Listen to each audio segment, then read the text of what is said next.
দিল্লির ষড়যন্ত্র, আওয়ামী লীগের বিনিয়োগ, এরকম অনেক কিছুকে ভেস্তে দিয়ে প্রফেসর ইউনূস এবং ইন্টারিম গভর্নমেন্ট তফসিল ঘোষণা করতে পারলো, নির্বাচনের তারিখ ঘোষণা করতে পারলো। এই জন্য আমি একজন স্বতন্ত্র প্রার্থী হিসেবে নিশ্চয়ই সকলকে এবং এই পুরো প্রক্রিয়ার সাথে জড়িত নির্বাচন কমিশন, সরকার এবং সকলকে আন্তরিকভাবে ধন্যবাদ জানাতে চাই।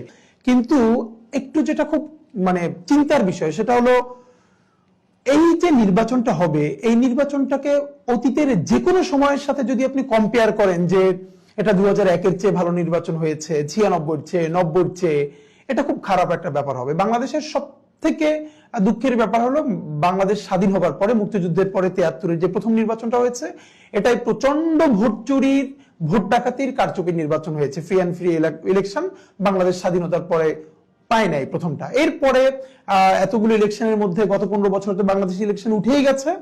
এরপরে কয়েকটি যে রিমার্কেবল ইলেকশন হয়েছে, আমরা বলি 91-এর ইলেকশন, 96-এর ইলেকশন, দেখেন ইলেকশন গুলো হয়েছে, বেশ মোটামুটি সবাই অংশগ্রহণ করেছে, কিন্তু ইলেকট্রাল যে ভায়োলেন্স, যে সহিংসতা, এগুলো তো বাংলাদেশের একদম কালচারাল অংশ হয়ে গেছে। ইলেকশন ইলেকট্রাল কালচার হয়ে গেছে, যে মারামারি খুনোখুনি থাকতেই হবে, এ না হলে হবে না।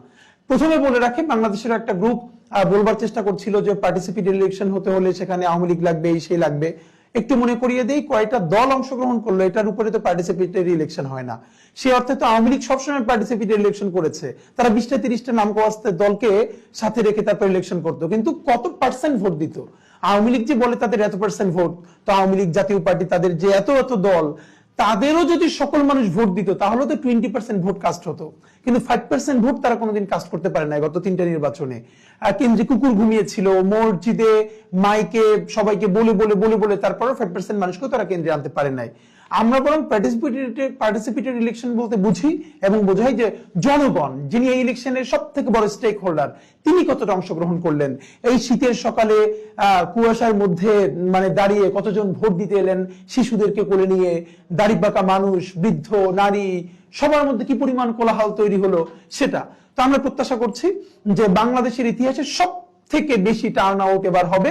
মানুষ তার প্রতিনিধি নির্বাচন করবে, কারণ মানুষ ভোট দিতে পারছিল না, প্রতিনিধি নির্বাচন করতে পারছিল না।